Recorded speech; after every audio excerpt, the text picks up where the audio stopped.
ওই যে কথায় বলে না, বিপদ যখন আসে তখন আসতেই থাকে। লিওনেল মেসির বর্তমান অবস্থা এখন ঠিক তাই। কোপা আমেরিকা 2024-এর ফাইনাল ম্যাচ চলাকালীন সময়ে ইনজুরিতে যান আর্জেন্টাইন সুপারস্টার। সম্ভাব্য 1 মাস পরেই ফিরবেন তিনি, পশ্চিমা গণমাধ্যমের বরাতে এমনটাই জানা গিয়েছিল। তবে প্রায় 2 মাস চলে গেলেও তেমন কোনো আশার বাণী পাওয়া যাচ্ছে না এখনও। যদিও কিছুদিন পূর্বে একটি ভিডিও সামাজিক যোগাযোগ মাধ্যমে ছড়িয়ে পড়েছিল, সেখান থেকে কিছুটা আশার বাণী দেখেছিল আর্জেন্টাইন ভক্তরা। আশা করা হচ্ছিল হয়তো এবার ইনজুরি কাটিয়ে মাঠে ফিরবেন লিওনেল মেসি, কারণ সেই ভিডিওতে ইন্টার মিয়ামির অন্য খেলোয়াড়দের সাথে অনুশীলন করতে দেখা গিয়েছিল তাকে। টিওআইসি স্পোর্টসের একটি প্রতিবেদন অনুযায়ী মেসি এখনও ঠিক ইনজুরি কাটিয়ে উঠতে পারেননি।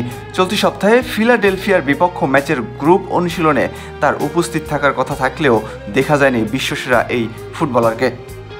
তবে কি আবারও জল ঘোলাটে ফের চোট পেয়েছেন মেসি, নাকি রয়েছে ভিন্ন কোনো রহস্য? তবে এখানের ভক্তদের জন্য আশার বাণী হতে পারে হেরাল্ডের দেওয়া একটি ইন্টারভিউ, যেখানে বলা হয়েছে মেসির দেহরক্ষী ইয়াসিন চুয়েকো মাঠে উপস্থিত ছিলেন। তবে বার্সার সাবেক ফুটবলার মেসি সম্ভবত গ্রুপ অনুশীলন না করে নিজে একা একাই নিচ্ছিলেন প্রশিক্ষণ।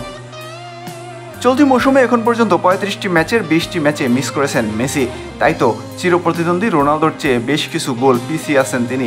যদিও লিও মেসির ক্যারিয়ারে প্রতি গোলের পেছনে সময় ব্যয় করেছেন 105 মিনিট করে, সেখানে ক্রিস্টিয়ানো রোনালদো প্রতি গোল করতে সময় ব্যয় করেছেন 112 মিনিট।